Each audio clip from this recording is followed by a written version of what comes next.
Good evening. This is night two of the Democratic National Convention. We're diving into the pulse of the 2024 Democratic National Convention. The Windy City is hosting this pivotal event at the United Center, a historical backdrop for what could be a game-changing moment for the Democratic Party, with President Biden addressing the crowd last night, delivering a stirring speech, setting the stage for what's to come. Many emotions were high last night, but tonight it's all about unity, strategy, and the future of the Democratic Party. We're going to hear from rising stars and seasoned veterans alike, including President Obama, First Lady Michelle Obama, Senator Bernie Sanders, President Bill Clinton, and many more. They're going to rally the base, confront the challenges ahead, and lay out their vision for America. Chicago is buzzing, and the convention is just ramping up as people are pouring into the convention center right now. But I want to start off the conversation by asking you, gentlemen, in light of President Biden's speech last night, he framed his speech around unfinished business. How should Democrats balance celebrating achievements of this administration while acknowledging the challenges ahead? A lot of times, folks were saying that Hillary Clinton was not addressing the challenges enough, the unaddressed challenges that Obama left behind as she was running for 2016. And many pundits and many political experts argue that this harmed her in framing a cohesive and resonating message for the Rust Belt and for pivotal states like the state of Florida and Arizona as the election got closer to the end. What are your thoughts about how Democrats could celebrate the accomplishments of this administration while acknowledging that there's some unfinished business to attend to, and that Kamala Harris is the best candidate to address those issues?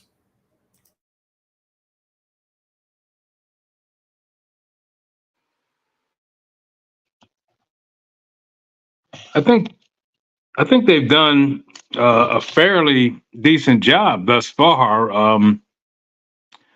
The main thing that needs to be confronted and acknowledged, it seems to me, is inflation and probably grocery prices and gas prices in particular, but also the housing. But those things need to be confronted and addressed openly. And I think there needs to be a public education relative to inflation and, the reasons for it. The administration basically had a decision to make whether to risk inflation or a recession. And they chose to risk inflation, but it wasn't just their fault. I mean, it was a global inflation in the wake of the pandemic and the microchip shortage, and there has been some price gouging. So I think they're doing a good job. It's a kind of a complex messaging thing that needs to go on relative to inflation, but they need to confront it head on. And I think they're doing it. They're not ignoring it. They're not ignoring the fact that prices are hurting people and have hurt people. But I think they just have to do a better and a more comprehensive job. But it's complex, and it's anytime you're explaining, you're losing. So it's a hard nut to crack. But I think they're doing as good a job as can be done. And my apologies. I was so eager forgive me. I was so eager to get into this discussion that I did not properly introduce my panelists. So Stephen Foster, the journalist of whattheyshouldsay.org, happy to have him back on the political mic. Nate Honore, of course, is a graduate of Quinnipiac University School of Law. He's an activist and digital organizing volunteer with the Working Families Party. In 2023, he was a delegate to the Working Families Party convention. Josh Lewis, who is the podcast host of the Saving Elephants podcast, a podcast that's aimed at reminding Republicans of their ideological roots as it pertains to William F. Buckley and like-minded conservatives. And then we've got Reginald Richardson, who is at the convention right now on the floor as a delegate for the state of Oregon. Happy to have him and happy to have his perspective represented on tonight. We're going to be joined a little bit later too by Kristen Copeland, who's an award-winning PR strategist for political campaign organizations in the Washington, D.C. area. I'm so glad to have this team here for a night like this. But again, the question, how does, in the light of Biden framing his speech as unfinished business, I'm thinking particularly about the codification of Roe versus Wade, bill that was written by James Langford.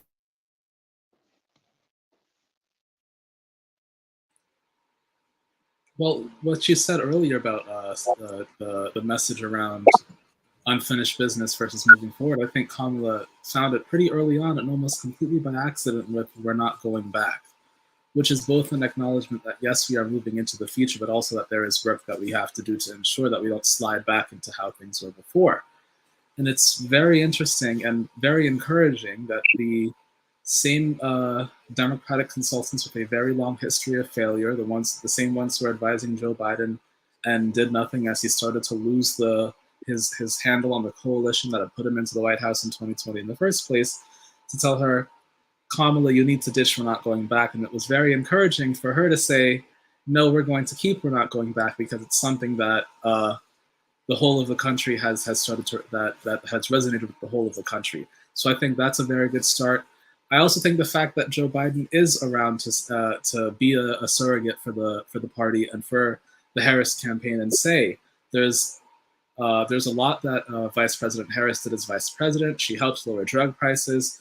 She helped pass the largest climate investment in history to get us off of fossil fuel dependency. But there's a lot more that needs to be done, and she's ready and willing to do it.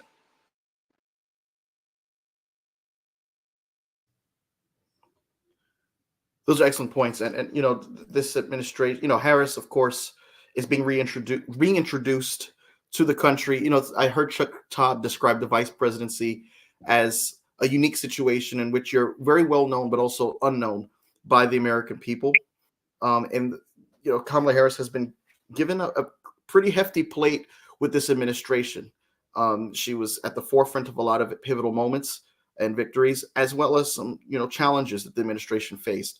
And so this race has, launched officially with, Biden's speech last night, where now the Democratic Party's full attention is now settling on the current vice president and Democratic standard bearer, Kamala Harris.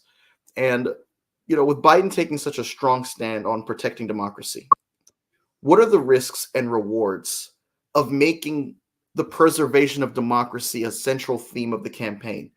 And I ask that in light of the fact that I don't really hear Kamala Harris talking about democracy as much as I did Biden talking about democracy. Remember, Biden opened up his 2024 re-election campaign with a speech in Philadelphia earlier this year, in which he laid out the case for preserving democracy. Your thoughts, gentlemen?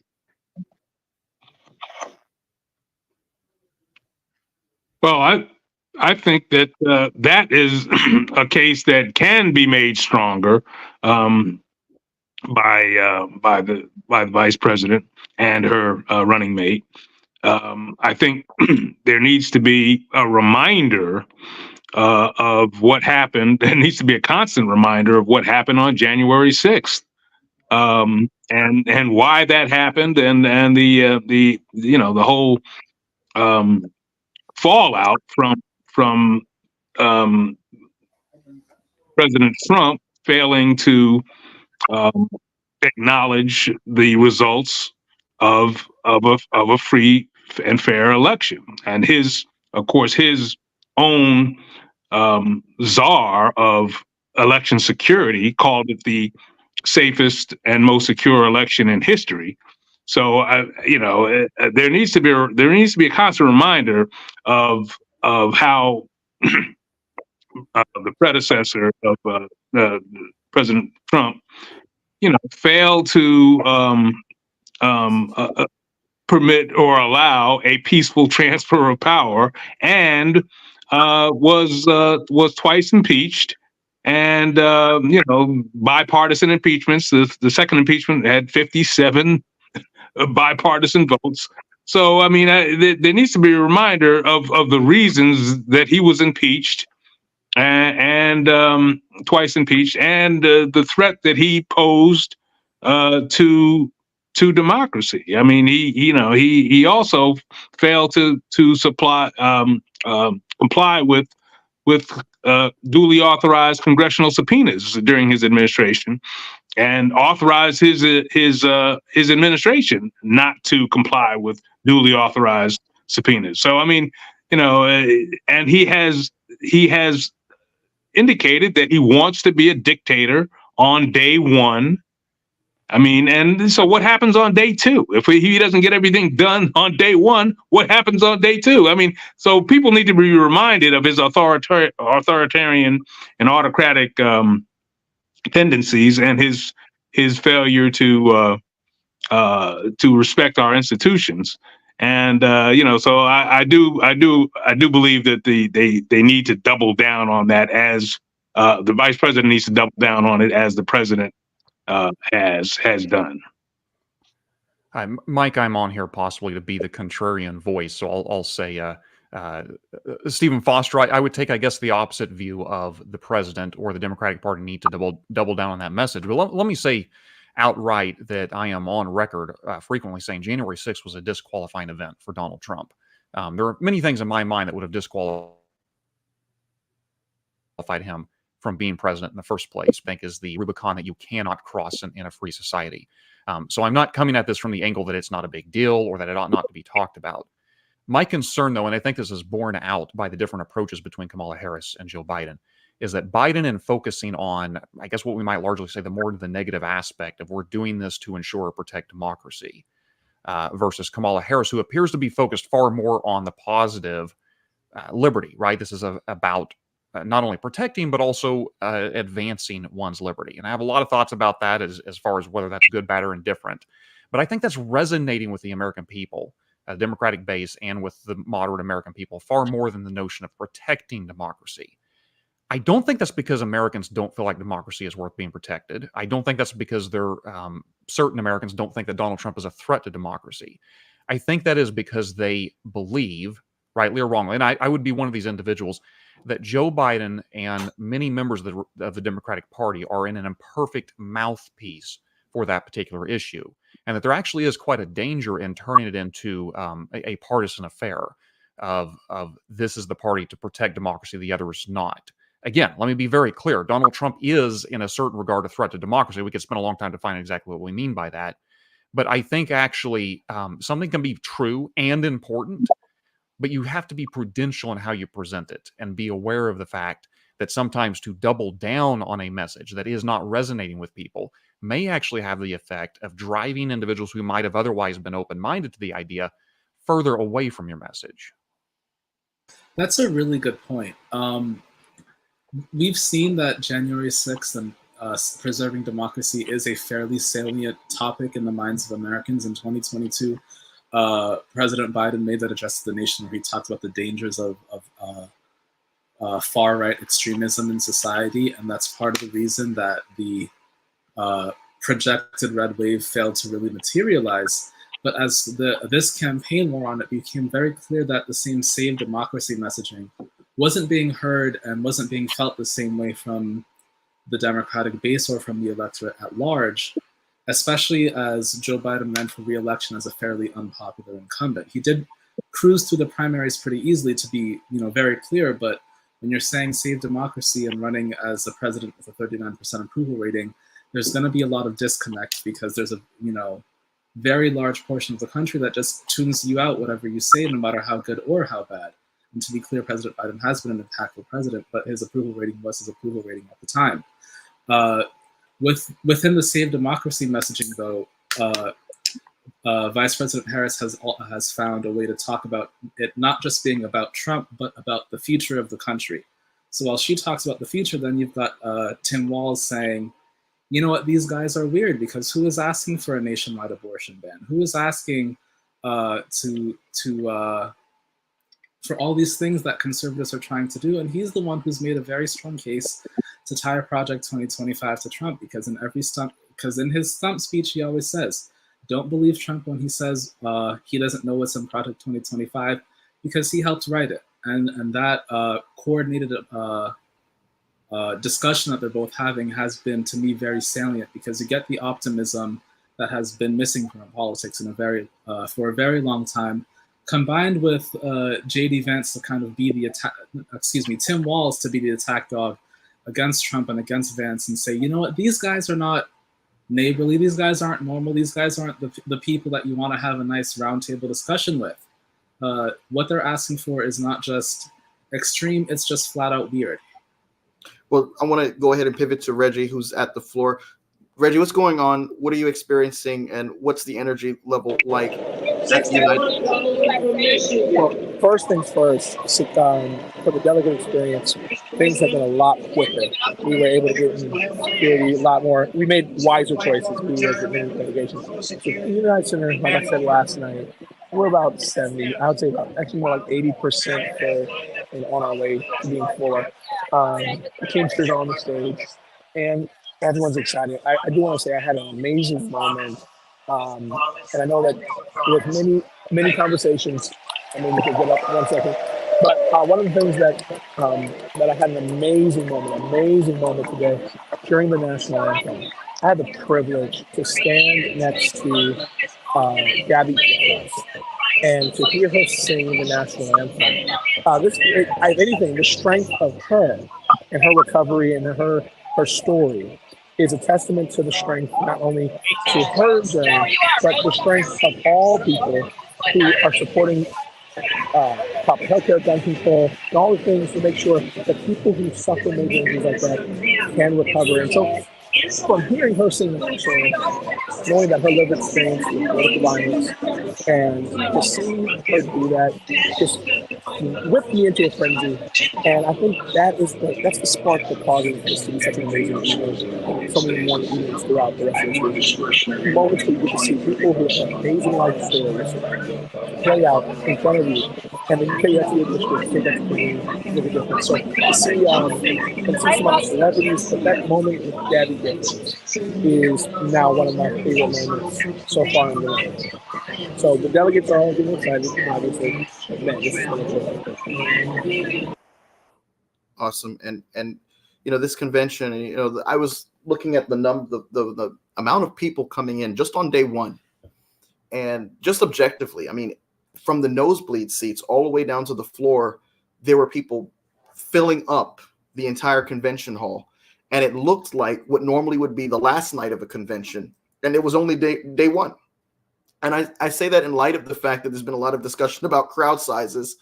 And I've seen some right-wing trolls on social media say, oh, well, they're using AI, or, they selectively take pictures before the gavel has even been, before the convention's even been gaveled in, to say, look, the convention's in. I want to speak to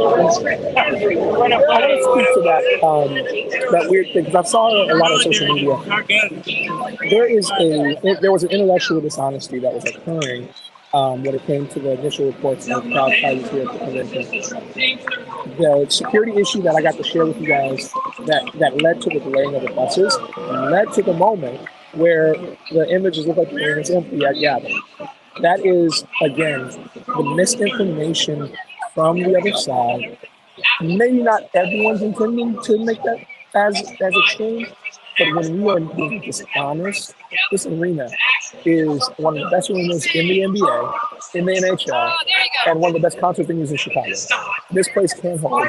Yep, this place can hold an ample amount of people. And right now, we're getting close to the fullness of the United Center has to offer. And so we have to realize that there are, I believe there's 5,000 delegates, over 15,000 reporters, and all types of support staff and congressional members and other leaders and security personnel. This place is filling to the gills. And it was because of a single security breach that the opposition party would make their case that that stadium is not as full. Now, one important note here, that was also at the Open. Where the headliners weren't up yet. And so with that in mind, we have to also realize that we showed up for our people. We're showing up if we don't have any barriers that prevent us from getting into the arena.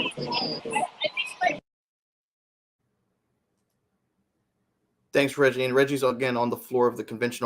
You know, Nate, you mentioned the 39% approval rating. And I'm going to say the argument I said last night. Democrats need to stop being afraid of their own shadow, and they need to start making the case like the other side is making the case if they want to win elections in the future, right? I understand there was concern about Biden's debate performance. Okay. He had multiple public appearances after that performance, 12 campaign events, multiple high-stakes interviews, one with George Stephanopoulos, one with Lester Holt. I understand that people said, oh, well, that's not really changing. That's not really changing how I feel. Well, if he did horrible, that would you would definitely jump on that and say this confirms what I've been saying all along. So, you know, and again, historically, you go back to Walter Mondale. Democrats were wringing their hands. Oh, the campaign's not disciplined.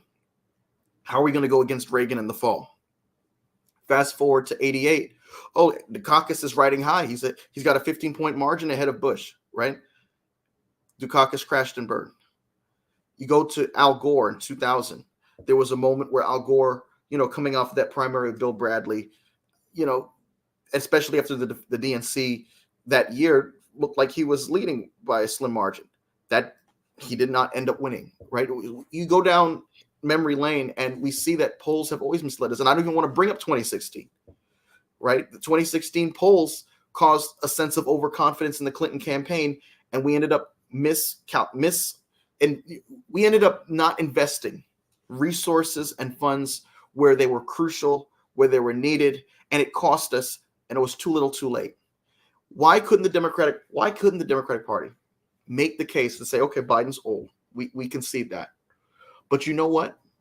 He's got a lot of things done in one term that most presidents can't get in 2 terms. He's legislatively the most successful president in the century, right? He has navigated most contentious issues, even within intra-party contest, with a level of degree of wisdom that very little presidents have demonstrated. And I just, you know, going forward, yeah, Harris is the nominee now, but we cannot make this a precedent that we panic over polling and we just decide at the midnight hour to dump the nominee off the edge of the ship. That makes no sense.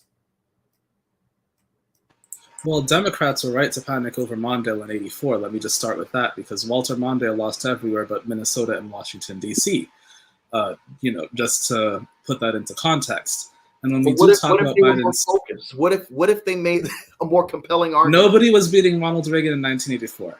Not a single person on earth. I don't think FDR could have beat Ronald Reagan in 1984. Well, look, that's the kind of momentum he was Reagan in 1980. The Carter campaign was celebrated because Reagan was seen as a right-wing nut who was a Hollywood B-list actor who didn't have a chance on this planet of getting close to the White House. So I don't understand this. And Reagan made the voters feel good. Carter made people feel bad. Reagan made people feel good. And Reagan managed to flip over a lot of make people. The candidate has to make people feel good themselves. The surrogates can make the case all they want, but if the candidate himself cannot make that case, then all the surrogates do is going to fall flat. And remember that we're not just talking, when we talk about presidential elections, we're not just talking about the top of the ballot, we're talking about the bottom of the ballot too. We already have a sample size that shows us that with Joe Biden on the ballot, Democrats didn't perform as well as they did with picking up Senate seats, and they lost House seats when they were expecting to pick up at least 5 to 10. With an even tougher Senate map this time around, where Democrats have to play defense in Ohio, which Trump won by 8 points twice, in Montana, which he's going to win by 15 to 20. If Democrats lose either one of those seats, that's the Senate right there. So it's not just the fact that Biden was at the top of the ballot. You have to look at the down ballot too and how he's going to affect the down ballot races. And he's already not a candidate with massive coattails. To be clear, Trump isn't either. When Trump was on the ballot in 2016, Republicans lost 2 Senate seats. They lost about 7 House seats. But when you have a candidate who's already unpopular, a candidate who's already down in the polls, and a candidate who went from his last major public appearance before the debate being the State of the Union, where he performed very well, to the debate where he looked like a deer in the headlights, that jarring transition from one to the other, combined with the fact that Biden was already down in the polls, combined with the fact that there was a protest movement that successfully got delegates to the DNC, combined with the fact that Biden was polling at less than 40%, which is not a position you want to be in as an incumbent. No incumbent has ever pulled that low and gotten reelected. There were right to be a lot of panicking. If Biden had the base behind him, even with his low approval rating, he probably could have weathered the storm after the debate. But the strategy he sat on, which worked for him in 2020, which was sit on my polling lead and let everyone come back after they freak out, wasn't going to work for him this time around because he did not have a strong unified base behind him. Look, Nate, the other side is making the case that a convicted felon is the law and order candidate. If they and they're strong and unified and together. If they can sell that, and Trump still leading on the economy, he's leading on immigration, even after the switch between Biden and Harris. You can't tell me that if we had spent that 28-day period after the debate, okay, we acknowledge that was a bad debate, but guess what he's good on? Guess what he's good on? He's good on the economy. You're not really. The inflation has fell below 3% for the first time since 2021. Biden has passed more bipartisan legislation than anyone. He stood up to Putin more fiercely. NATO is stronger than ever before. You know, are you better off than you were 4 years ago? 4 years ago, you were hiding in your house because there was no federal coordinated effort to combat COVID. So if we can't make that case going forward, if we're just going to get scared off the latest polls, right? I mean, we need to start learning from these things. I mean, there's got to be a time when we say, okay, the poll is this, but we can influence public opinion. And I believe that if we had made that case, maybe that would have been reflected in the polls a little bit more. Mike, I respect you more than anybody, but you can't possibly be trying to relitigate what just happened. I mean, there was no precedent for this. Number one, so I don't know why you're worried about it happening again, but there was no evidence that Biden was going to win. There was no evidence in existence anywhere that Biden was going to win, that he wasn't going to lose. So, I mean, we got a blessing. We got a blessing that the debate was scheduled early enough so that in the event of a catastrophe, which occurred, we had time to pivot. I mean, and he had time to pass the baton on. I mean, which is what he should have done anyway. I mean, television, in a television and digital age, it's all atmospherics anyway. I mean, you make a strong case why Biden should have been reelected running away, especially running against a convicted felon, an adjudicated rapist, an adjudicated fraud. But the fact that he was trailing a convicted felon, an adjudicated rapist, and an adjudicated fraud is all you need to see. All you needed to see, and you saw how within 3 weeks the polls turned around. I mean, so this whole election is turned around, and we now have the Democrats now have a better than 50-50 chance, in my opinion, of winning.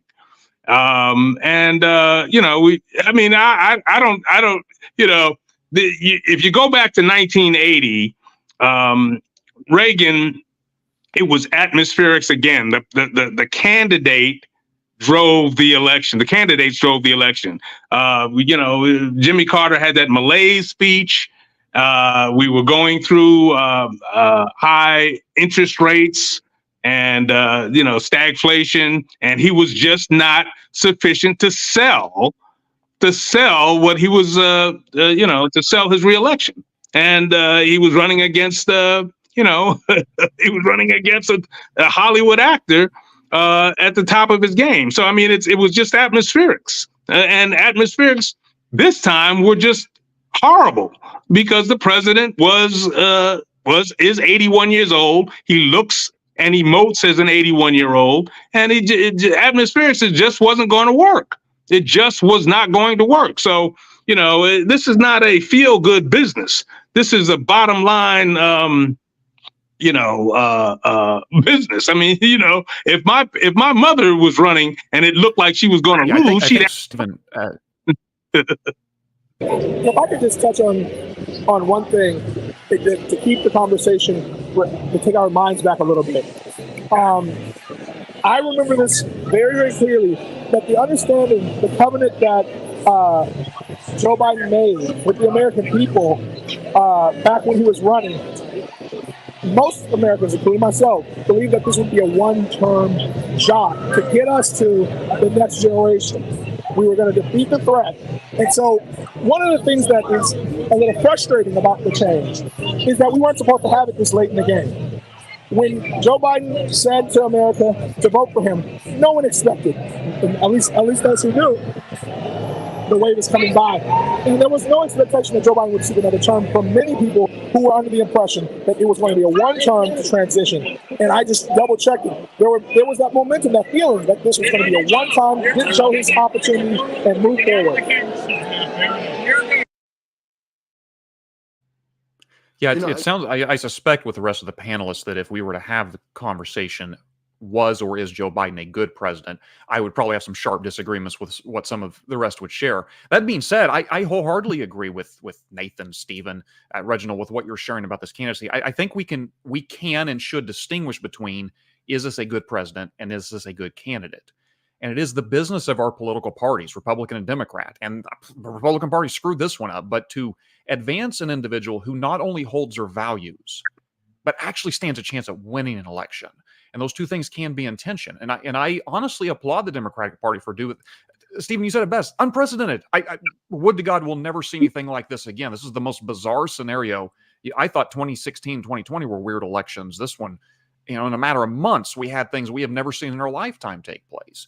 And so I think the Democratic Party behaved as a party should behave, which is who both represents our values, but we also think can get us across the finish line. No guarantee Kamala is going to win this, but I do think it is at least there's at least a possibility, whereas with Biden, it looked like the DNC was cruising for a bruising in 2024. But my argument, again, I'm not taking anything away from the energy that has been taking place. I think that's wonderful for the Democratic Party. The energy, the money is flowing because the donors that said, I'm withholding my funds until I get my way on the candidate, they finally released their money. So, okay, that's great. My point is, when are the Democrats going to stop being afraid of everything and actually just take the fight to the people and to stop allowing events like the debate to become self-fulfilling prophecies? Okay, I mean, you can only take the fight to the people when you have a candidate who is willing to take that fight. And Joe Biden, for all of his good qualities, Biden is not a bare knuckle boxer. He's a legislator by force of habit. He was in the Senate for 36 years, where he worked on some very bipartisan legislation, brought things across the finish line. To the party. The president is the leader of the party. Why is it? And the only person who could make the case that he was the best person to stay on the ballot was Joe Biden, and he couldn't do that. His strategy for the calls, for the drip of the calls to get him to drop out, was wait them out instead of let them keep building instead of leak back. Look, I thought the leaking was ugly too. I didn't like it very much, and I hate to say this, but sometimes Democrats need to think a little bit like Republicans, because if Kevin McCarthy did something perceived as disloyal to Trump, what would happen, right? We saw this actually in the aftermath of January 6th, where Kevin McCarthy said that was bad, and then he had to fly to Florida, fly to Mar-a-Lago, kiss Trump's feet, and for Trump to pull strings and make him Speaker of the House. Once Nancy Pelosi started leaking against Biden, Biden should have leaked back against her and said, Nancy Pelosi knows. Of course, Nancy Pelosi thinks they're going to lose. She knows about losing. She's lost more seats than any congressional leader in history. That would have shut the entire party up and said, okay, Biden still got it. He's still got his grip on the party. He's still got a handle on things. Instead, he sat out, and that made him look even older and even more weak to sit down and let backbenchers push him out and let party leaders push him out. Okay. And when you talk about the donors, we can complain about the donors all we want, but these are the same donors that Biden had to cultivate in 2020 in the first place, because he was not a strong enough grassroots donor to bring him through the primary. Okay, I'll say this. I conceded the fact that the energy levels are there with Harris, right? You can see it clearly. Look at the pictures, right? But my argument is not that. My argument is, and again, that point about Pelosi, that would have been incredibly reckless. But not only that, but My argument is the debate was the single focus of the media for 27 to 28 days. And while you may have your private reservations, the party joined with the media to publicly panic. It wasn't just a debate, Mike. It wasn't just a debate. The thing is, nobody called for his removal before the debate. And not only that, Dean Phillips, Mike. But Bill Ackman spent $7 million to come in second place to Joe Biden as a write-in candidate because Dean Phillips thought Joe Biden could not win in 2024. What happened? In fact, Joe Biden is the first incumbent, by the way, since Jimmy Carter to lose a state nominating contest when he lost the American Samoan primary. That doesn't happen to incumbents. Even Obama had a bit of a scare in Arkansas, and he still won there by like 16 points when it was all said and done. Incumbents do not lose state primaries. Joe Biden lost. He lost in American Samoa. He came close in New Hampshire to the point where Dean Phillips thought he had a very good shot at getting around 40 to 45% of the vote, which did not occur.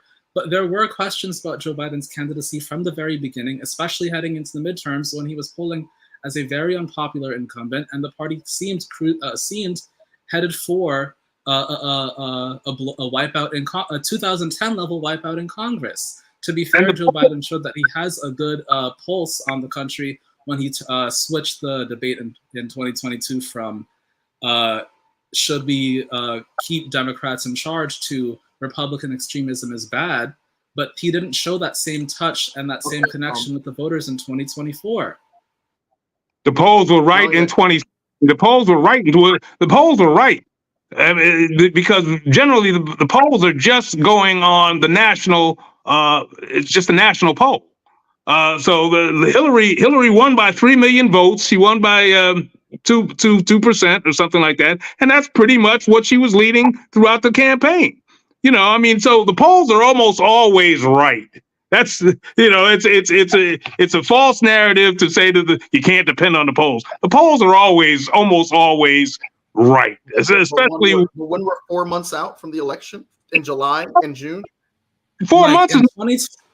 And the other thing, Mike, is that too much stake. If American Samoa was that significant, why didn't Mike Bloomberg have a chance at the nomination? Like, we're talking, okay, if this was a Pat Buchanan challenge to Bush, right? If this was a Ted Kennedy Carter situation, Bush didn't lose a single state to Buchanan. Buchanan's presence at the Republican convention still made Bush didn't lose any states, and neither did Biden.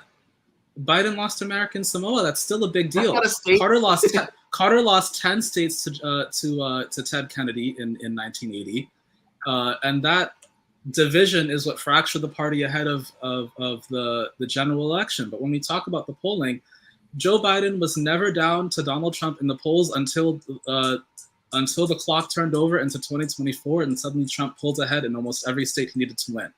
To the point where Biden's path in the Sun Belt had completely evaporated, and he had to go all in on the Rust Belt. And then after the debate, it became clear that not only were his margins slipping in the Rust Belt, they were slipping in states where Democrats don't usually have to spend serious money to win. They were slipping in New Hampshire. They were slipping in New Mexico. They were slipping in Minnesota, which is a state that has not voted for a Republican since Nixon in 72.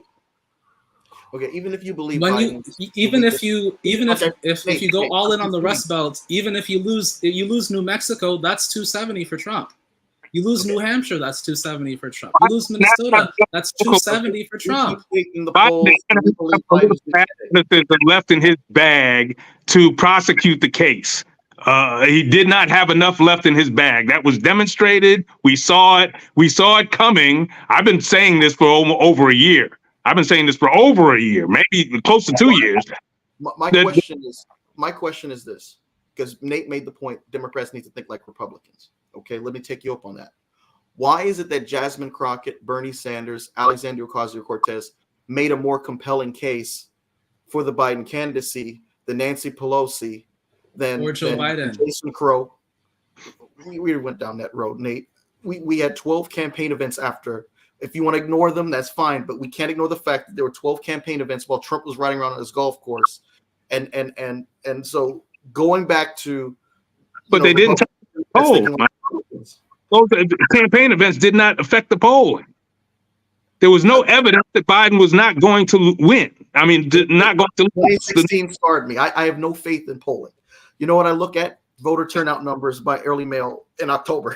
That's what's going to make me feel optimistic. But I'll concede that, right? My point is, why can't the Democrats stop panicking? You think Mitch McConnell wants Trump as the nominee? Here's the answer to your question. Too much at stake. If democracy is at stake, which it is. I mean, you know, Trump is an autocrat. He's a wannabe dictator. That's not an opinion. That's not an opinion. Too much at stake, man. There was no reason to take a chance. There was no reason to take a chance. This is the hugest chance we've taken. We've never done something like this before. This is like a parliamentary election, a little bit over 100 days, and we're going to introduce a candidate against a well-known brand and commodity. That, to me, is the biggest. Let's talk about that. Let's talk about that point right there, because the public and voters have known about VP Harris for a number of years. They've known her ever since, you know, her days in California, and also as senator. And they also know her from the 2020 election, although she didn't necessarily get the proper introduction. Kristen, I want to pause. Hey, Mike, can I just cut in? Can I break in real quick? Hold on. Yeah, I want to go to Reggie. We're here. I'm here with our senator, and we are just wanting to say hello. Ron, why will you say hello? I sure will, and I want you guys to know that Reggie rocks. We are so glad to have him here helping us out with our delegation. And I hope all you buddies with Reggie really appreciate him, because he's the best. Incredible. That was Senator Ron Wyden of Oregon. Thank you, Reggie, for that. That was awesome. It's, you know, I wish I was there at the convention. It was such an amazing experience. You know, it's been my dream to attend the Democratic National Convention for 20 years now. This is the 20th year I've been trying to get over there since 2004 during the Bush versus Kerry race. But Kristen, I'm sorry for interrupting. Go ahead. I'm sorry. Yeah, no, absolutely. You mentioned that it was a huge risk to bet on this very proven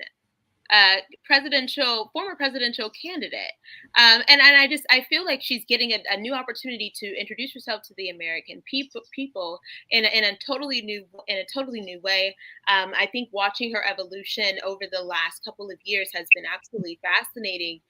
To see how it's culminated to this point, and I'd say, while it's certainly unprecedented, I wouldn't characterize it as a huge risk. I think that Kamala Harris has proven that she's on the side of the working class. She's on the side of the American people. She's on the side of democracy, and she's going to do everything she can to make sure that she not only continues to carry the torch from President Joe Biden and all of his accomplishments, but also become the new face of the party and the new face of a new generation of leadership as well.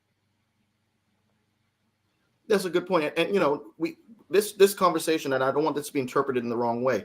Kamala Harris was not an intent to discredit in any way the abilities or political acumen of Kamala Harris. And I just to be clear, I didn't think that. But what I am saying is that I think that is literally the point of having a vice president, having someone who is as capable as Kamala Harris has proven herself to be, that is able to step in situations where there is a president that, for whatever reason, and we can debate the various reasons why people didn't feel like he was a strong enough candidate, but he was, you know, he did his best for the American people, and his time had come to pass the baton.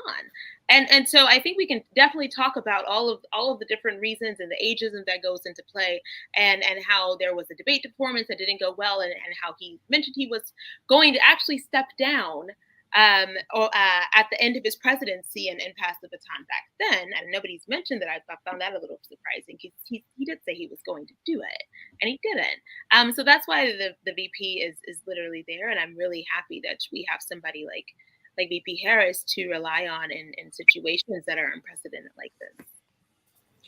There's been a lot of criticism about, and I want to pose this out to the crowd, because I see a comment, ironically, in YouTube by someone who calls himself a loving troll. There's been a lot of criticism about the vice president being a quote unquote DEI hire. A lot of right wing pundits have jumped on this as the Trump campaign has been trying to craft something, anything that would land and stick as it attempts to brand Vice President Harris, his new opponent in this race for the White House, which, to the point that was made earlier, the stakes couldn't be higher. I think you have to go back to 1864 to find an election in which the stakes were this high, and that, the trajectory of the country, depending on who wins, is this drastic and intense. What are your responses to those who say Vice President Harris is a, quote, DEI hire? Is this a fair argument in light of the fact that Biden started out in March when it was him and Bernie Sanders saying he wants to choose a woman? And that was an attempt to distinguish himself from his very attractive to young people candidate, Bernie Sanders. Your response? Maybe I should jump in here as possibly representing the right side of this panel. But, well, first of all, no, I don't think Kamala Harris was chiefly or solely or even predominantly a DEI hire. But I do have what I would hope would be a modest suggestion, say, for those who want to go down Biden's path, which is you don't have to say it. You don't have to advertise, I'm going to select a woman of color as my vice presidential running mate. Just do it. Just do it. It at the very least creates the perception that she got the job not because chiefly her merits. And she may be the best presidential or vice presidential pick Biden could have possibly chosen from. But the fact that you would say that ahead of time, for the sake, I know it's an odd comparison, but say for the same reason you don't announce to ISIS or Al Qaeda or the Taliban, here's the date we're going to withdraw, because it puts them in a position to exploit that. It puts your opponents in a position, and honestly, it might even put in your supporters' mind the notion of, well, was she hired because of her gender, because of her color? Just do it. Just appoint this. The same for the Supreme Court. I think Biden should have appointed a woman who was a woman of color, but why advertise it at first? Why not just do it? I can't really disagree with that. From a messaging and a political standpoint, I can't really disagree with it. But what's ironic to me is that Donald Trump sought the highest public service position on the planet without one previous millisecond of public service experience on any level. He had not served in the military. He had not served in any public service position ever on any level. Now that is what the knock on diversity is supposed to be about. People are seeking jobs that they're not qualified for, or getting hired for jobs that they're not qualified for. He had not one nanosecond of previous public service experience on any level. No president ever could say that. Every president, everybody who's ever served as president had some previous public service experience. Whereas Kamala Harris was a local prosecutor, a district attorney, a local district attorney, a state attorney general of the largest state in the union, a United States senator from that same state, and vice president. So, I mean, she's eminently qualified from a resume standpoint for the presidency, whereas Donald Trump had no previous background in public service at all, unlike anybody who has ever served in that office. So, I mean, he's really the poster child why DEI exists, because all he had to do was be a white guy. Listen, I would simply say, so what? Look, yes, Vice President Harris was eminently qualified, but Joe Biden wanted to make history when he picked his running mate. And when you pick a running mate, it's to balance out the modern concept of a running mate is less geographic considerations and more something that brings balance to the ticket, right? When George Bush was coming in, he wanted well, actually, no, that's not a fair comparison because Dick Cheney picked himself. So let's fast forward a bit. In 2008, when Barack Obama was the nominee, he was young, he was inexperienced, and so what he wanted was a DC veteran, a powerful insider, and so he chose the chair of the Foreign Relations Committee in Joe Biden, who also happened to be white, so that people who were uneasy about voting for a black guy for president could know, hey, the experience in the room is an older white gentleman. In 2020, Joe Biden, being the oldest nominee ever, said, I want someone who's younger than me. I want to be a history maker, just like I make an opportunity to make history, just like Barack Obama offered me that opportunity. I want to extend that as well. And so I want to pick someone who is a woman. Picking woman is not anything that's new. He lived through both female running mates in Geraldine Ferraro in '84 and in Sarah Palin in 2008. And so it made a lot of sense. And then when you have everything that happened in the summer of 2020, because he really, in 2016, first of all, and let's be clear, because picking a woman as a running mate is something Biden had been considering for a very long time. In 2016, had he run and had he won the nomination, he would have picked Elizabeth Warren. He'd even told her as much in 2016 when he called her to the Naval Observatory and said, if I run and win, I want you to be my running mate. And in 2020, during the vetting process, Elizabeth Warren was a finalist, as was Amy Klobuchar, as was Kamala Harris. Then during the racial reckoning that came around during that time period, and people found out that Amy Klobuchar was the district attorney who let Derek Chauvin get off for every act of misconduct he'd committed up to that point, she had to withdraw from the running. And because she did not want Elizabeth Warren to be the running mate, she got on TV and said, I think Vice President Biden should choose an African-American woman for his running mate. And that is what boosted Kamala to the top of the ticket. But honestly, there's nothing wrong with making sure people who would not previously be considered are considered for roles. After all, it's how we got Trump. So I want to pivot the conversation a little bit more to policy. And before I do, Nate, to add to your point, Biden was also chosen for his foreign policy chops. He was on the foreign policy committee, and he had spent a lot of time with Lindsey Graham and John McCain going overseas. And so, in addition to the fact that he was bringing foreign policy, he was also bringing that connection, with the Ted Kennedy wing of the party, Senator Dodd wing of the party. But there's been a lot of talk about this being a quote unquote vibes election, meaning light on policy, heavy on emotion, heavy on just how you feel. And, a lot of folks have attributed Harris's rise in the polls to the hunger for among Americans for something new, to close the book on the previous era of politics and enter into a new era of politics, pretty much as Obama did that in 2008. Do you think that this convention, this is the second night of the convention, will fire up not only the base, but also appeal to independents who seem to, be sour on Biden and Trump? And, does this convention look like it would be appealing to someone who was looking for a new candidate? Democrats are the party that decided to provide the public with something new. Nikki Haley has been, often quoted as saying the person or the party that gets rid of their 70-year-old, 80-year-old candidate is the party that's going to win this election. Well, earlier in the year, there was a lot of ink spilled about the concept of the double haters, people who didn't like Trump and who didn't like Biden, and how they were going to break.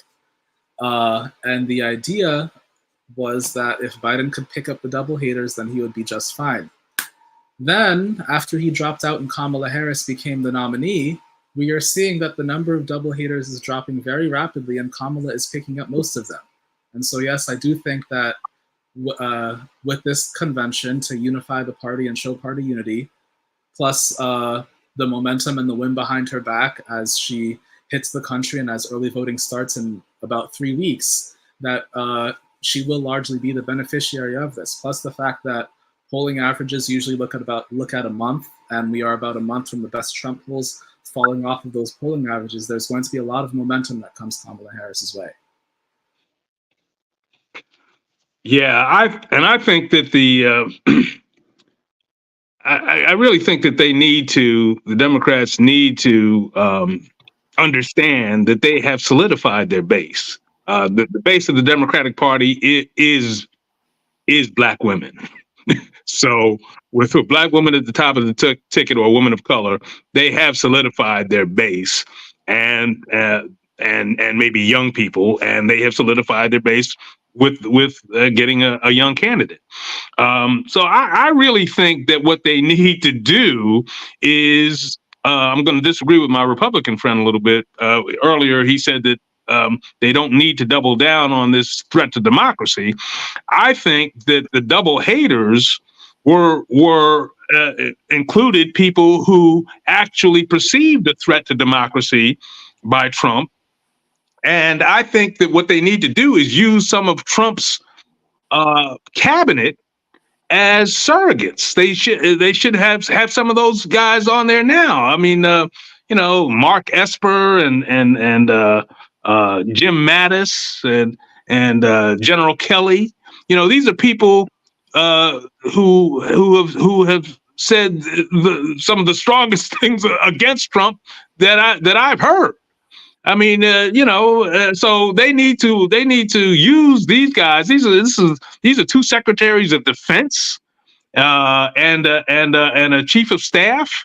So I mean, when Trump's own cabinet is saying he's a threat to democracy, I think that the double haters and the Nikki Haley voters would be amenable to hearing from those guys. And I think those are the people that the Democrats need to use as surrogates. And to that point, it's not just Trump's cabinet members, but you also have the lieutenant governor of the state of Georgia. Remember, that's the state where Trump called Brad Raffensperger and said, "Hey, I need 11,000 plus votes to get this election to turn my way." You have the former Illinois U.S. Representative Adam Kinzinger, a man who has decided it's better to just jump ship and just forego his political future rather than do what Liz Cheney did and run for re-election. Then you have Liz Cheney. You have, Liz Cheney, yeah, really. You have the recent mayor, Giles from Mesa, Arizona, someone who has decided not just to break away from Trump, but openly endorse Harris, run in the opposite direction of his party and encourage others to do so. Now, Republicans. There's a very big name I was waiting for you to mention, Mike, and it's Kamala Harris's immediate predecessor as vice president, Mike Pence, who is on the record saying Trump should not ever be anywhere near the Oval Office ever again. So, Trump. There is one living former Republican president, two living former Republican vice presidents. None of them have endorsed Trump either. No, that's a good point. And Mike Pence, is the man who was literally on the ticket with Trump 4 years ago. Right. And Jamie Raskin last night said, "Hey, do you realize why there was a vacancy for the vice presidency this time for Trump? It's because they were trying to kill him." And that's probably one of the most memorable lines of last night. But as it pertains to the issues, you have Trump distancing himself from certain positions, a national abortion ban. I heard a Republican strategist say Trump has never said he was going to sign a national abortion ban. Where are you getting that from? Trump has always been for exceptions of incest and rape. And this is, of course, in light of the powerful testimonies that were on display last night that you couldn't help but feel, you could not help but feel as if what these folks experienced, especially the girl who had been raped, was something that you wouldn't want anyone in your family, let alone in your circle, to ever experience. And you can't deny their experience. So there's been an intentional effort to distance Trump from extreme policies like a national abortion ban, from Project 2025. And the Democrats in this convention week are saying, no, they are united. Don't fall for it. Trump is united. Trump is married to these policy positions. Don't take the bait. Your thoughts?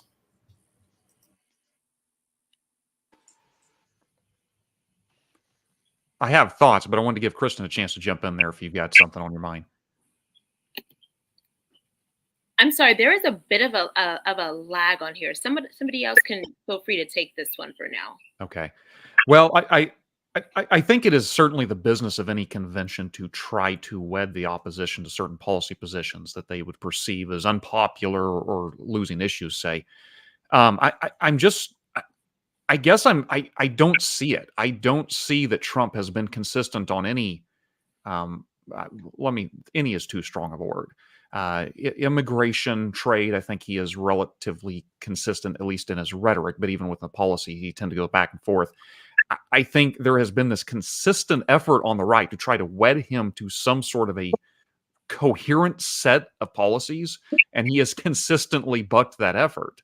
That doesn't mean that it's unfair to say that, generally speaking, Trump is, say, more pro-life or more anti-immigration, or we can discern where he's going in certain situations. But I think that this is I honestly would be happy if Donald Trump were a bit more consistent. I could at least peg him, okay, here's what I do or don't agree with. But, on the issue of abortion, for instance, at least in the 2016 election, it was often said his position is, it literally, he changed his position 3 different times in a single day on the campaign trail. Now, he didn't go from being pro-life to pro-choice. I'm not talking about that. But it's very difficult to nail him down on what exactly he believes, with the exceptions of immigration, with the exceptions of trade, and with the huge exception of Trump is all about Trump, right? That is the one thing that he does seem to be the most consistent on. He's the smartest guy in the room. He's the most capable. He's going to set this country right. That's the one thing he seems consistent on, but it's not really a policy position. Well, if the Republican platform were so strong and so great, then there wouldn't be the need for Trump to be running away from it as frequently as he has. Yes, he's officially dropped his call for a national abortion ban, but do you know what is in the Republican Party platform? A support for a fetal personhood amendment, which is the same thing. And so, yes, Trump can't run on the platform, not only because he's a remarkably undisciplined candidate, but also because he knows his platform is a loser, and the one thing Trump hates above all else is losing. I'll show a clip of in his own words on the issue of reproductive freedom.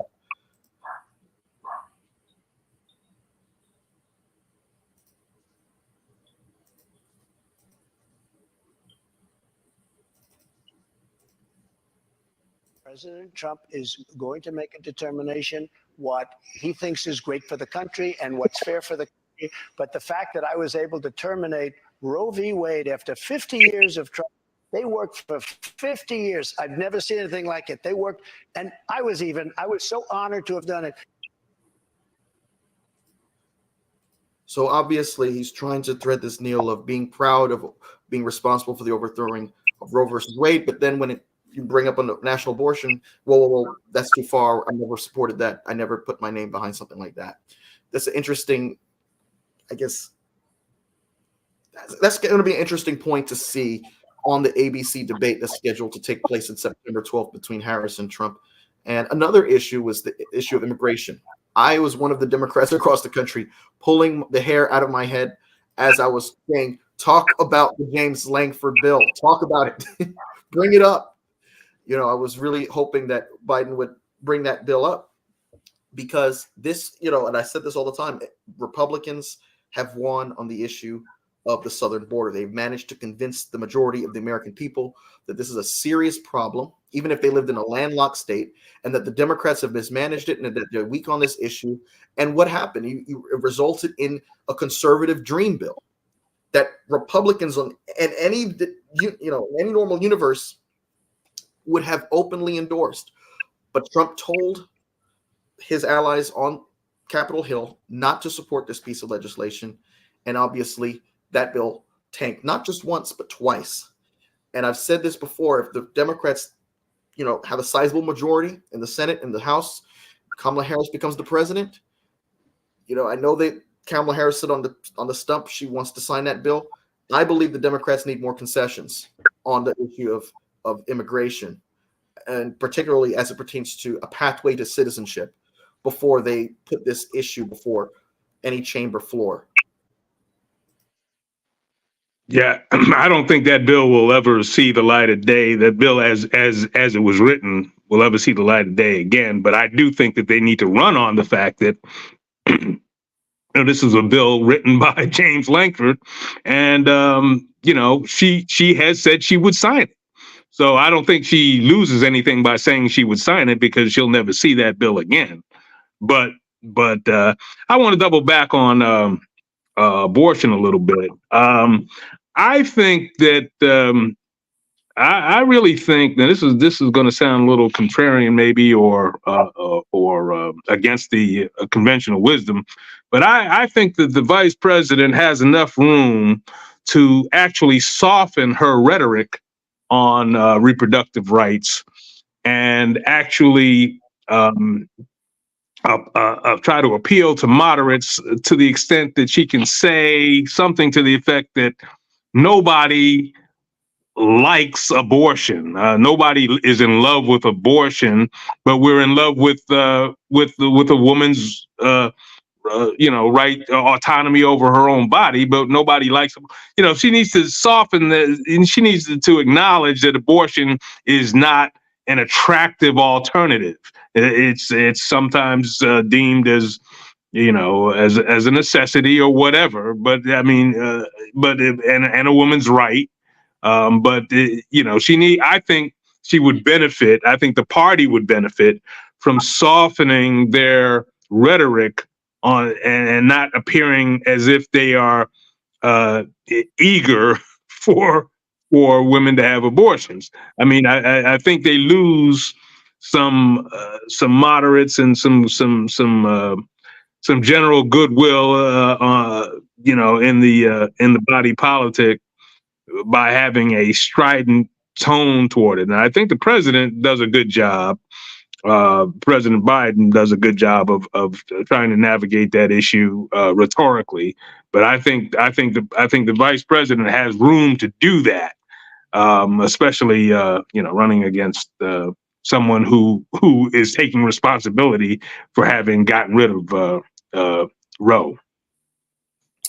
Well, Stephen, I think it's really interesting you say that, because I think what we've seen, prior to Roe v. Wade actually being overturned, or was Democrats, including Kamala Harris and others, sounding the alarm on the fact that these rights were at stake. And so, unfortunately, in the gap between then and now, we have seen those stories, and the case has been made to the American people. When we look at young women in Texas, young people in Texas who were dying because they were denied abortion care. When we're looking at the story of the young woman who was on the stage last night, who was unfortunately talking about how she had to carry her parent's child. And I remember the air just came out of the stadium when she said that. I think what we'll see over the next couple of months is an increase in those stories that are being told that'll kind of foster, I'm not going to say it's an antiquated thought that abortion is just, we want to hand them out like candy. But I will say that I understand the idea that, when it comes to moderates, they might want to have that messaging reiterated to them. And I think the stories, unfortunately, that are taking place because our rights have been so gutted at this point, are really doing, unfortunately, a good job of showing what happens when we don't have someone who is fighting for those rights in the presidency. I'm with Kristen. Vice President Harris has made maternal health care a very core part of her political identity. It's something that she's become very popular talking about. And the idea of abortion as healthcare is also something that she's very comfortable discussing. When we talk, the framing that the Clintons like to use was safe, legal, and rare, but that's not where a lot of people are anymore.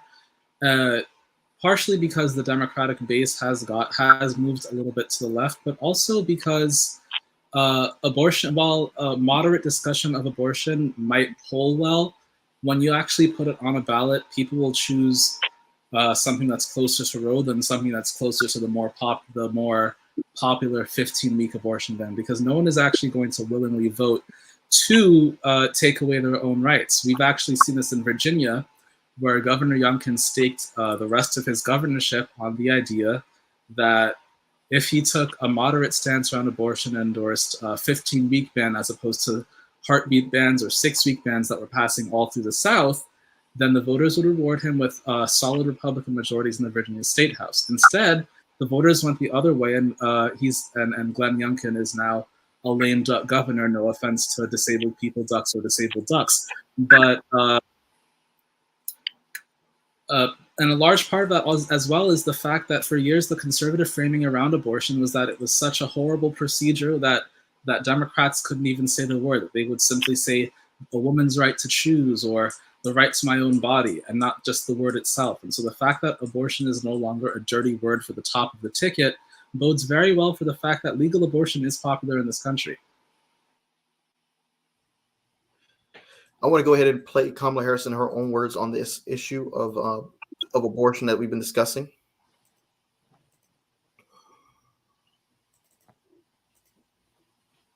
If Trump gets the chance, he will sign a national abortion ban to outlaw abortion in every single state. And when Congress passes a law to restore reproductive freedoms, as President of the United States, I will sign it into law. So she's made that a main campaign issue. Another issue that I think that needs a lot of attention, someone alluded to it a little bit more. As Biden is winding up his final days in the White House, he has made an intentional push for Supreme Court reform. You know, we haven't discussed how the Supreme Court has been out of line with the majority of Americans' interpretation of the Constitution and ideology as it pertains not just to the issue of abortion, but affirmative action was the another major case, and then presidential immunity, right? So this is the Supreme Court, which has two corrupt members, right, who have received huge amounts of money and gifts and bribery. This Supreme Court has to be more of a campaign issue in my view, and it can't be Biden alone in his final 5 months in the White House pushing for this. This has to be an issue that the candidates debate on September the 12th. Yeah, the Supreme Court is now illegitimate. I mean, I think it has a large a perception, almost a consensus perception of it as being illegitimate, because you stated we have two openly corrupt, at least one for sure, openly corrupt member of the Supreme Court, and this last ruling where they have immunized the president from prosecution for anything done in his official capacity is so beyond the pale that I think now is the sweet spot to actually say that we are going to reform the court. I mean, I think that should have been in the Democratic Party platform. We are going to reform the court no matter what it takes. I mean, if it takes, expanding the court to 17 people or whatever it takes, we're going to right this ship, because the Supreme Court is the way things are in our Constitution. In the Supreme Court, there's no appeal. They're the ultimate power. So we are going to change this, and this is the sweet spot to do it. This Supreme Court has rendered itself illegitimate, and I think if you're not going to do it now, it's never going to happen. If you're not going to talk about doing it now, it's not going to happen. I think court expansion actually turned out to be somewhat of a missed opportunity for Biden. He wasn't really for not court expansion, not just court expansion, but court reform in general. He wasn't really for it in 2020. And a lot of people kept asking as he came into this campaign, what are you going to do about the courts? Because you can say restore Roe until you're blue in the face, but you need the Senate to restore Roe, and then you need to ensure that the courts are not going to kick down the Women's Health Care Protection Act that would restore Roe in the first place. And I think timing-wise, he missed an opportunity to address court reform by releasing it in a public, his support for court reform in a public statement, and not when he addressed the nation immediately after the Trump immunity decision to say, the Supreme Court was wrong. They got it so wrong that they can't be trusted to get it right anymore, and that's why I support court reform, instead of waiting until more and more Democrats called on him to drop out, for him to say, okay, you know what, maybe we should get behind court reform. That felt like, to me, more of a break glass in case of emergency moment instead of a genuine backing for court reform. And I'm not thrilled with the proposal that he put forth, which is term limits as opposed to court expansion, but that's a different discussion. Yeah, I'm obviously of a different opinion, say, from the direction the Supreme Court has gone. I wouldn't necessarily call it illegitimate, and I would probably lessen the charge of the corruption of the two members you'd spoken of. But that being said, because that's a whole can of worms we could open, and I don't necessarily want to dissuade the conversation in that direction. I think I'm concerned sometimes with this notion of reform. The Republicans do this too, where we have an idea of here is a problem, we ought to reform things. Speaking of the Democratic Party, reform to the court. Maybe the filibuster is an issue. We can't get legislation through that ought to be there, therefore we ought to reform this. Voting rights, for example. We ought to expand voting rights at a federal level. These reforms often presume only one side is in charge and will ever be in charge. I mean, do we really want, you only have to back up to 2016. Donald Trump's president, Republicans have the House and Senate. Is that the group you want in charge now the filibuster's gone? Is that the group you want setting national election policy? Is that the group you want expanding the Supreme Court? If what we mean by reform is a very difficult, arduous bargaining between Republicans and Democrats to try to recognize what are these issues and what is some sort of a sticking power we can have that we can at least agree on these things so that it doesn't matter who's elected president, they're not just going to undo it when they get in power, then I can get behind reform. But if what we mean is one party is simply going to try to change something and then the next guy gets in power and expands it a little bit further, that's just this one-upmanship, brinkmanship that is leading to disaster. Sometimes you have to dare people to blink. It wasn't the Supreme Court that stopped Mitch McConnell from killing Obamacare because the planned Obamacare appeal was going to be through budget reconciliation. It was John McCain, Lisa Murkowski, and Susan Collins receiving a lot of heat from their constituents and saying, excuse me, you know what, we can't stand by this, we're going to have to vote this down.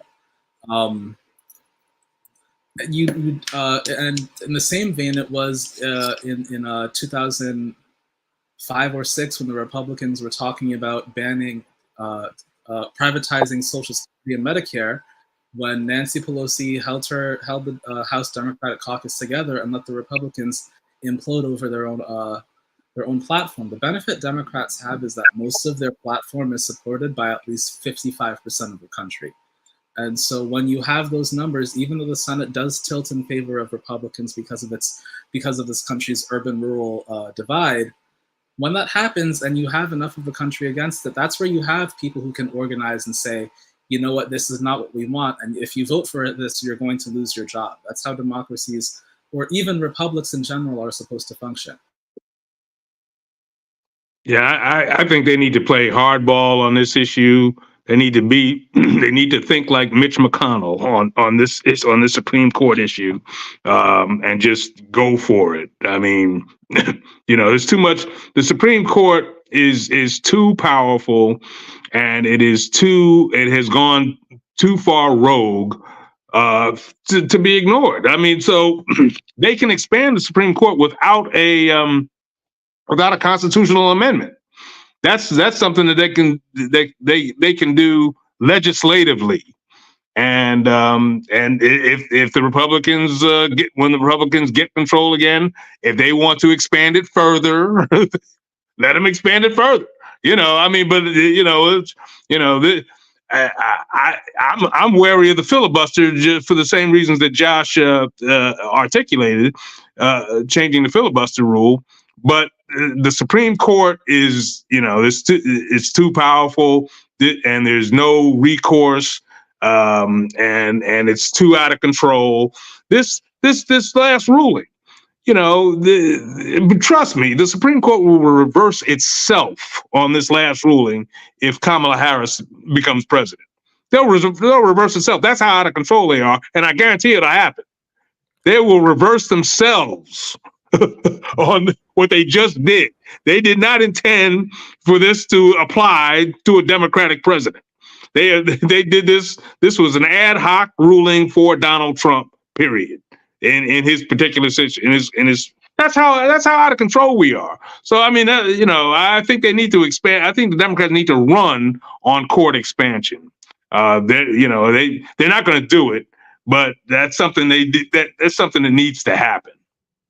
And again, I'm merely suggesting that if the court is as out of control as you're suggesting, and if this is as important an issue as you're suggesting, I'm not saying it's not. I'm just saying if that is your position, I would caution that doing something reckless and not prudential could put us in an even more out of control and more dangerous Supreme Court in the future. But trying to work within the system we have and trying to mitigate bargaining, again, across the aisle, might actually put us in a position where we can mitigate these things without creating a bigger disaster somewhere down the road. Because at some point, you're going to have another Donald Trump who says, okay, well, we'll put 21 people in the Supreme Court. Yeah, well, that's where we are. We're at the brinksmanship point now. I mean, it's this. To me, we're there. I mean, we now have a Supreme Court with it's a 6-3. They're all of the same ideological and even religious persuasion. We've never seen this before. It's out of control. I mean, we've got open corruption. So I mean, there's not going to be a negotiation.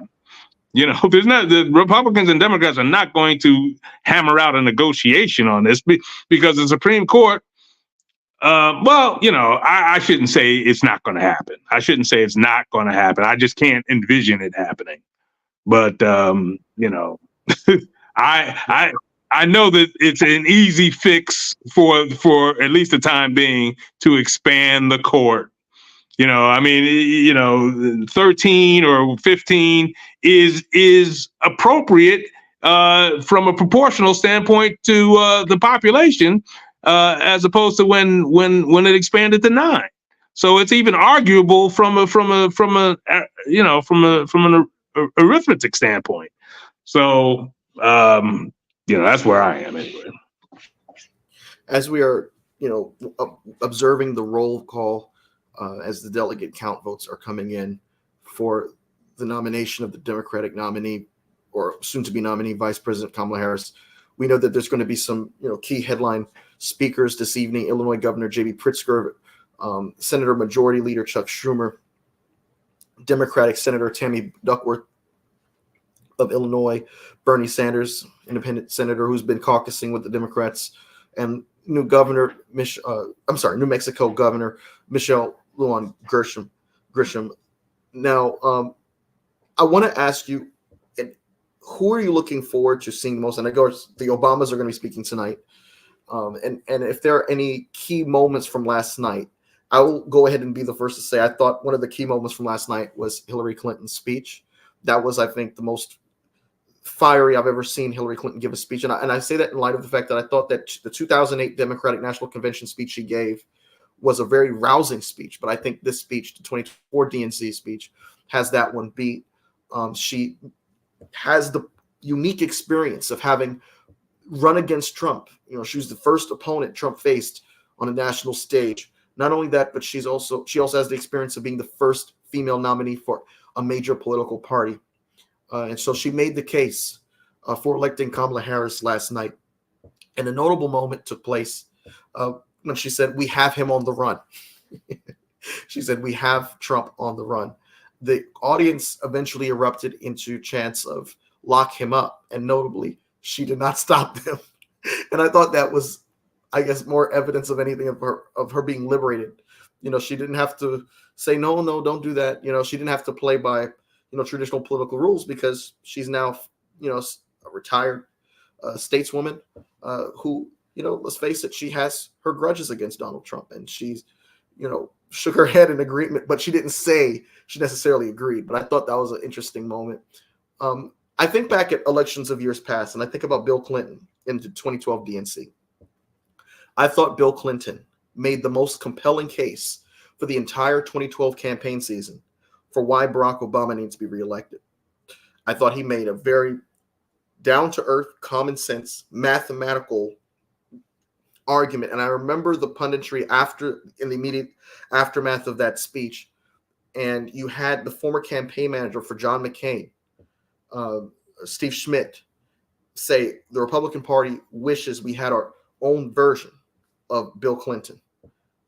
And I remember that for many reasons, because Bill Clinton was able to present the case better than Obama did, I thought, during that election cycle. He said, let's look at the job score, and he compared record with record between the Republican administrations and Democratic administrations. And then you fast forward to 2016, and I was expecting that same Bill Clinton, but instead he was more so playing the role of the potential first spouse. And I thought that was a missed opportunity. He's going to be speaking tomorrow night. But Obama now, as a former statesman and still a global figure, has the opportunity to kind of do what Bill Clinton did for him in 2012, 12 years ago. Tonight, he has the opportunity to do that for Kamala Harris.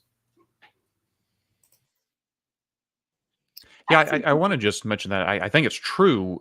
The right wished we had our Bill Clinton. I think in a certain degree, the Democrats wish they had their Ronald Reagan, right? These are, regardless of their policies, regardless of their personal lives, Clinton is an amazing politician. I mean, he's almost animalistic in his political instincts. And maybe his policies couldn't necessarily work today. It would be hard to see, because I know the 1990s was a long time ago, and the Democratic and Republican parties are very different than who they were at that time.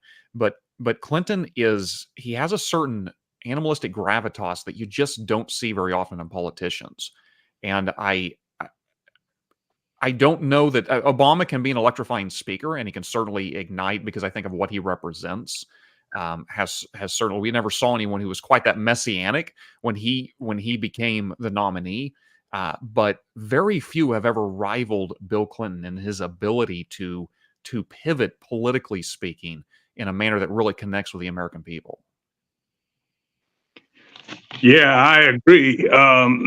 Bill Clinton is probably the most tragic figure who's never died in American history, because I used to dub him the Michael Jordan of politics, because his political instincts and athleticism unparalleled. If it had not been for that Monica thing, I don't think that Republicans would have won another presidential election after his presidency. I mean, to this day, they still have. They've only won one popular vote, since his time. One. So I mean, it's like I mean, he was that good, and so it's really tragic, because now he's in 2016 he showed himself to be a shell of what he once was, as Howard Cosell used to say. You guys don't even know who Howard Cosell is, but yeah. So Bill Clinton is tragic. But as for last night, that is the best I've ever seen Hillary. That is the best by far I've ever seen Hillary. There's something about not running, not being a candidate, that liberates these people emotionally, and so I mean, I've never seen her that loose and that good, and in that strong a voice. And the president was great last night. President Biden was great last night. I think he's been liberated and loosened up. And he was excellent. So I'm looking forward to the Obamas. Obama is what we have left as far as being an elder statesman who is still charismatic and articulate. And so I'm looking forward to what they have. I think Michelle is actually a better speaker. And so I'm really looking forward to what they have to say. The Obamas are making this appearance at a very interesting time. I thought that Obama's silence during the entire intra-party fight over Biden's future was noteworthy. And a friend of mine who's not on the platform tonight brought to my attention Obama chose Hillary Clinton over Biden in 2016. He brought my attention to the fact that, in the aftermath of Beau Biden's death, Obama kind of used that to tell Joe Biden, I don't think you're in the right frame of mind to mount a campaign. Now, Biden obviously didn't think he was not he didn't think that he was in a bad state of mind to mount a serious campaign, because in the Rose Garden speech, if you notice his language, he actually said, because of the time because it was late. It was, I think, after Labor Day of 2015. He said that he doesn't think that he has the necessary time it would take to mount a serious challenge to the then frontrunner Hillary Clinton. And I thought that was interesting. I think, and I've said this last night, I think that if Biden were the nominee, we'd probably be seeing him wrap up his second term right now. I think that he would have been a better candidate to go up against Trump than Hillary Clinton. Why do I say that? Because Biden, throughout the campaign, was saying, they're not speaking to my people. They're not speaking to the folks from Erie, Pennsylvania. They're not speaking to the folks from Wisconsin. They're not speaking to the folks in Michigan and Minnesota. And his campaign really prioritized that region of the country. And it was by no happenstance that the DNC last time was in Milwaukee. So that being said, I think that he, of course, meant what he said when he said, I gave my best. I gave you, America, I gave you my best. I think, there's certain one-term presidents that have a certain lasting impact on American society. You go back to the 1800s, James K. Polk literally expanded the size of the continental United States. You fast forward to George H.W. Bush and Desert Storm, right? Before Biden, I thought Bush was probably the best foreign policy president we've had after World War II. And Biden has stood up to Putin more fiercely than any of his predecessors, Democrat or Republican. I thought, they'll criticize him for the Afghanistan withdrawal. I still think that it was self-sacrificing to say it ends with me, right? There's no clean-cut way to exit Afghanistan at this point after 20 years. It ends with me, and he did it in his first year, leaving those 3 years, for things to resonate about how things went in Afghanistan. And now it's not even a major campaign issue in the 2024 election cycle. So I thought Biden's address was great. I thought that Hillary Clinton was liberated, but I think the difference between the two is Hillary Clinton kind of looked at ease and at peace with the role of being a former. Biden was not. You could see it on his face. He knows that this should have been his night. He knows that this should have been his week. He knows that he should have spoken Thursday night, not Monday night. But I do believe history is going to, probably rank him pretty high among presidents. Think about the fact that he took office during a time when people thought bipartisanship was a word of yesteryear, right? Bipartisan infrastructure deal was something we never thought could get done, right? The Inflation Reduction Act was something that, was a Democratic pipe dream. And so the fact that he was proving that government can work, that you can have wins. You're not going to get 100% of what you want, but you can walk away with a substantial amount of policies that you do align with. I thought Hillary Clinton's speech was fantastic. I'd never seen her work a room like that. I think the biggest I am the future of the party speech, the kind of speech that Obama gave in 2004, I think that honor goes to AOC. I thought she was on fire last night. And not just because I tend to be more ideologically aligned with her wing of the party, I simply thought that she showed off the political skill that made her the youngest woman ever elected to Congress, that brought her from a party outsider, to being now the vice-ranking member of the House Oversight Committee. I thought her speech was fantastic. I thought Jasmine Crockett was really good. Kathy Hochul, my governor, was a disaster. I just have to say it.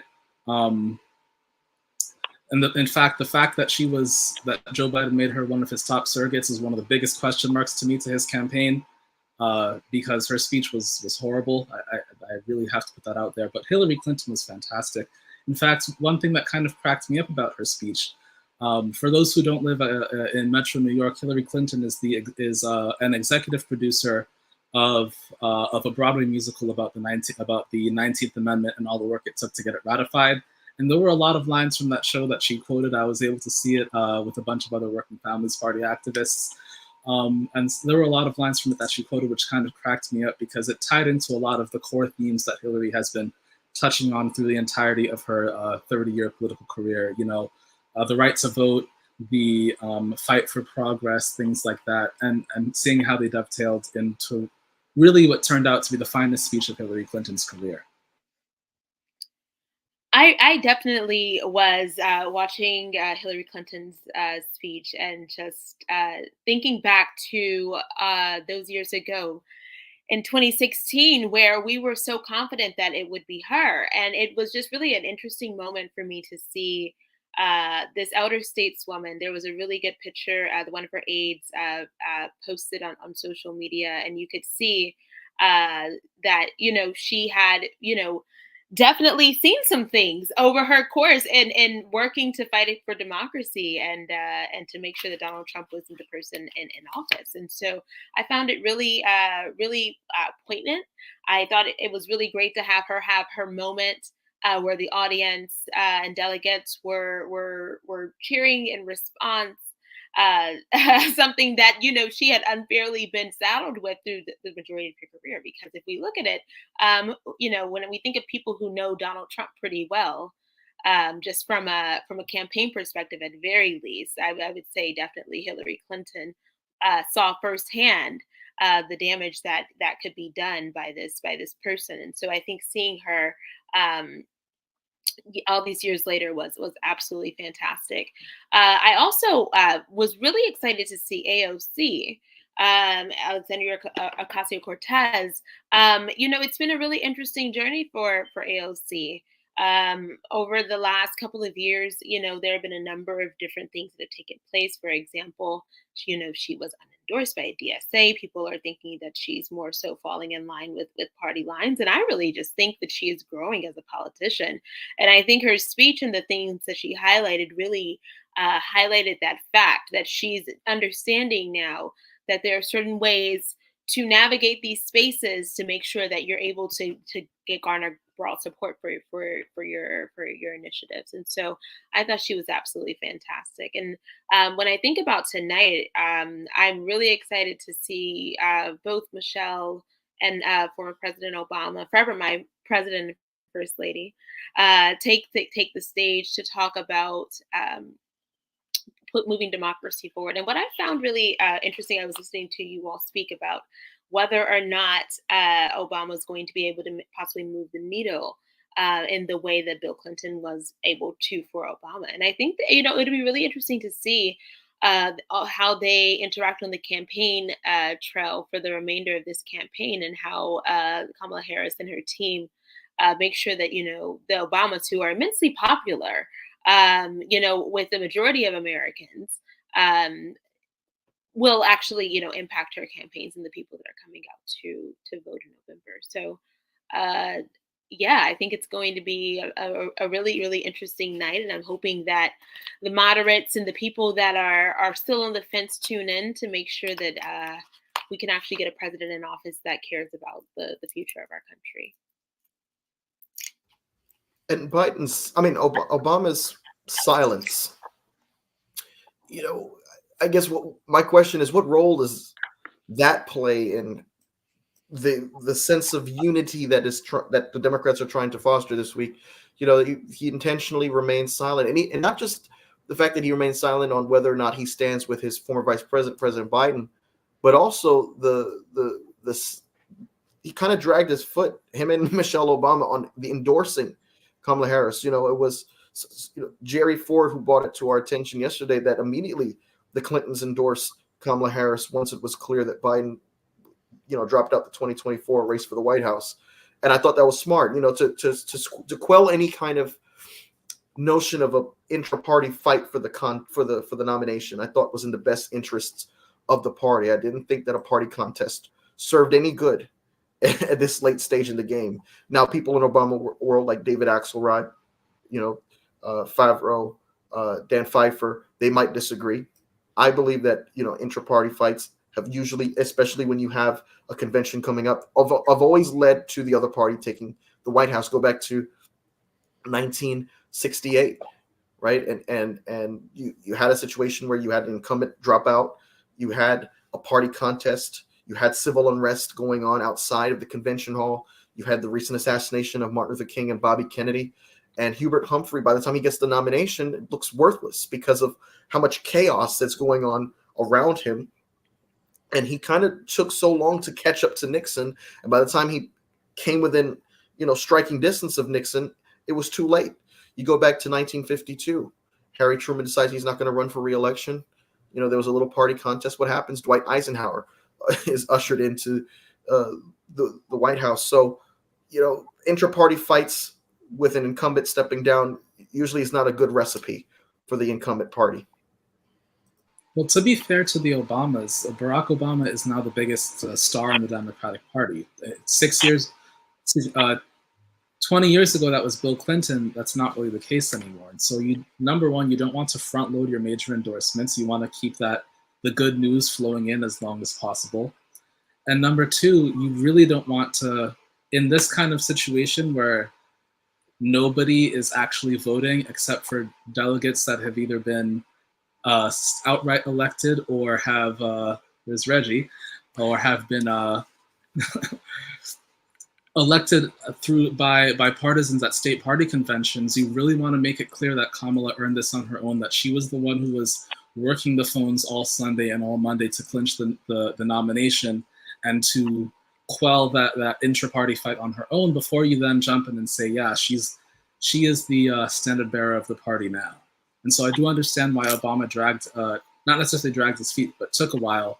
And I do think a lot of the press discussion about will Obama endorse Kamala was a little bit ridiculous. Yeah, I think it's hard to kind of put this in perspective, because while there was a reluctance, or I don't know, dragging a feet is necessarily the words I would use, but a hesitancy, say, for the Obamas to jump right in there. The truth is, what was most remarkable was how quickly so many people did jump in there. We've never, ever seen anything like this in the U.S. history in either major party. If you just restrict it to Democratic Americans, I don't know that we've ever seen this one elected with this much unanimity since George Washington. Which is odd. And that doesn't necessarily mean they're that enthusiastic in their support of Kamala Harris, but it did seem to be a very fast process. And Mike, I think it was probably out of a desire to avoid the very intra-party fights that could have sunk this entire process. I thought, and thankfully it looks like this is not going to be the case, but I was even kind of concerned the Democrats wanted to put their convention back in Chicago, given what happened in 1968. But maybe enough time has passed since then that we're past all that. But I don't honestly know. I mean, I'm not inside the Obamas' heads. I've heard a lot of different rumors, what could have been going on. But I honestly think it's conceivably possible that Barack and Michelle Obama were not necessarily convinced in that moment that Kamala Harris was, in fact, the best candidate. It didn't mean necessarily they thought she was a bad candidate, just possibly someone else could have been a better candidate. Not to open it up to a convention or even a primary, but I think it when it became evident she had the acclaim and the appeal that she did, I think they wholeheartedly supported her for that reason. But I don't think there was anything nefarious or unusual about it. I think if there's anything unusual, it was the speed with which the endorsements rolled in.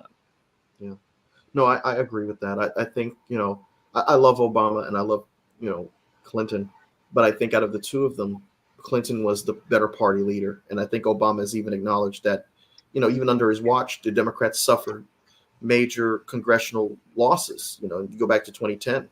Nate, earlier in the discussion, you were bringing 2010 up. 2010 was a terrible year for Democrats. That was the kind of like the year the Tea Party was being ushered in. You go back to 2012, we lost the House. You go back to 2014, lost both chambers of Congress. 2016, of course, was the Donald Trump's debut on the national stage. So under Obama, the Democratic Party suffered loss after loss. And I think it goes to speak to the different talents that both men bring to the table. I think Obama's more professorial, idealistic. Clinton is more of a street fighter. Clinton is someone who knows how to get scrappy. And Clinton knows that intra-party fights, however it may look on an Aaron Sorkin script, in reality, is not ideal for the party looking to win the White House, in November. So I think those are the differences between the two men. But Obama, I think he's, I've heard, talk about bringing back the feeling of 2008 is one of the goals of the Obamas tonight. And so far, when I look at, old clips from the DNC in Denver, back in 08 and I look at the clips now, I have to be honest, they do look pretty similar. Even the setup of the stage looks pretty similar to the way it looked back in 2008. But notably, Harris and Waltz will not be in the hall tonight. They're going to be campaigning in the same state that J.D. Vance is in, Wisconsin. So that's a very interesting dynamic also at play. But of course, it's not unusual because remember there was a moment where Obama was not in the convention hall and he called in, and Michelle Obama and the daughters were on the stage and they talked to him on the stage. So this is not unusual to have the candidate not in the convention hall or even in the city for a day or two during the convention. Listen, no disagreement from here on Bill Clinton's efficacy as a party boss over Barack Obama. One of the big criticisms of Obama as party boss is the fact that he let the DNC go almost broke, and that's a big difference that Obama and Biden have, which is that Biden made sure that before he made a big priority of the Biden presidency was filling the DNC's coffers.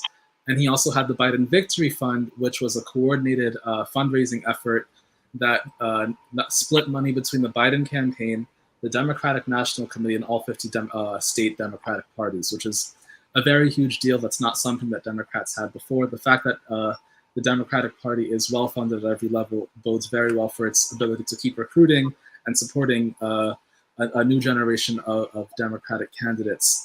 And I will say about Kamala's rally, she's not just in Wisconsin, she's in the Fiserv Forum, which just so happens to be where the Republican Party held their convention last month. And from what I see, she's actually filled out the stadium.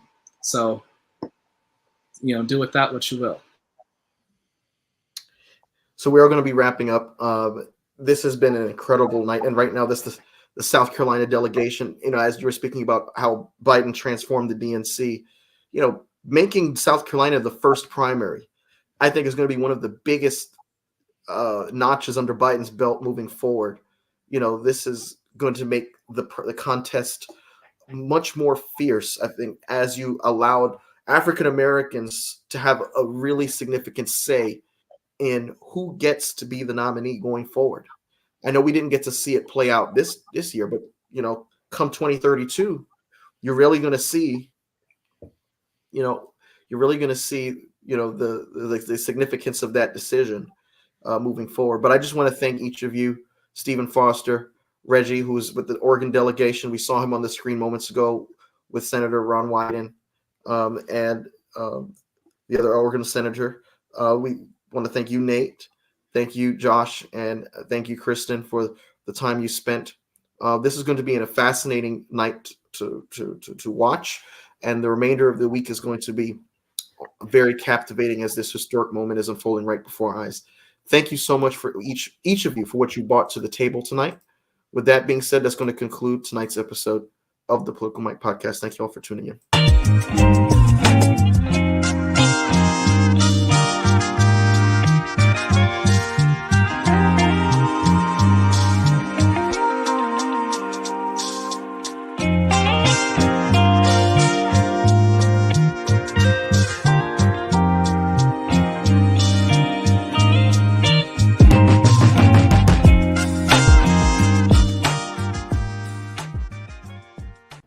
Hi, it's Mike Taylor, the host of the Political Mike Podcast. If you like what you heard tonight, I want to invite you to subscribe to our YouTube channel. I also want to ask you to please follow along on Spotify, Apple Podcasts, Google Podcasts, iHeartRadio, TuneIn, and Amazon Music. You can also follow along and keep up with the conversation through our Telegram channel. Follow us on Twitter at @ThePollyMike, and follow us on Instagram. Thank you so much, and no matter what part of the political spectrum that you fall on, I want to encourage you to stay engaged, stay a part of the conversation, and stay informed. Thank you.